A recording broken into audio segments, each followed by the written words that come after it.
ជំរាបសួរបងប្អូនទាំងអស់គ្នាសម្រាប់បងប្អូនដែលត្រូវការរៀបឯកសារចាក់ចេញដោយស្ម័គ្រចិត្តចាបងប្អូនអាចទាក់ទងមកនឹងខ្ញុំសម្រាប់ការរៀបឯកសារនិងកក់សំបុត្រយន្តហោះនិងរៀបឯកសារដោយមិនគិតថ្លៃហើយសម្រាប់បងប្អូនដែលចង់ចាក់ចេញដោយស្ម័គ្រចិត្តហ្នឹងគួរយល់ដឹងនឹងចំណុចទី1យើងត្រូវរៀបការចាក់ចេញតាមអនឡាញគឺតាម Hi Korea ហ្នឹងរយៈពេលមុន15ថ្ងៃទៅមុន3ថ្ងៃចន្លោះហ្នឹងណាហើយមុន3ថ្ងៃហ្នឹងគឺយើងអត់រាប់ថ្ងៃសៅរ៍អាទិត្យហើយនិងថ្ងៃបុណ្យទេគឺគេដកចេញចាអញ្ចឹងរៀបការបានតែថ្ងៃធម្មតាទេហើយចំណុចទី2ក្រោយពីរៀបការនឹងតាមអនឡាញហើយពេលដែលយើងទៅដល់ប្រលាននៅថ្ងៃចាក់ចេញហ្នឹងគឺយើងត្រូវទៅរៀបការនៅកា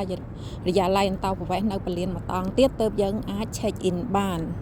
ហើយចំណុចទី3តែបងប្អូនដឹងដែរគឺការរៀបឯកសារចាបើសិនជាបងប្អូនមានគុកមានយន្តគឹមបងប្អូនអាចទៅដាក់គុកមានយន្តគឹមចានៅគុកមានយន្តគឹមខុងដានដោយខ្លួនឯងផ្ទាល់ចាមិនពិបាកទេបើសិនជាពិបាកអាចខលមកខ្ញុំបានហើយសម្រាប់ឯកសារមួយទៀតគឺយើងអាចដកបំណាច់ឆ្នាំហើយនឹងលុយ50,000ដែលនៅ Samsung ហ្នឹងគឺយើងត្រូវរៀបឯកសារទៅខាង Samsung ដែរសម្រាប់បងប្អូនដែលត្រូវការសេវាកម្មបងប្អូនអាចតាក់ទងមកខ្ញុំបានណាចាអរគុណច្រើនជម្រាបលា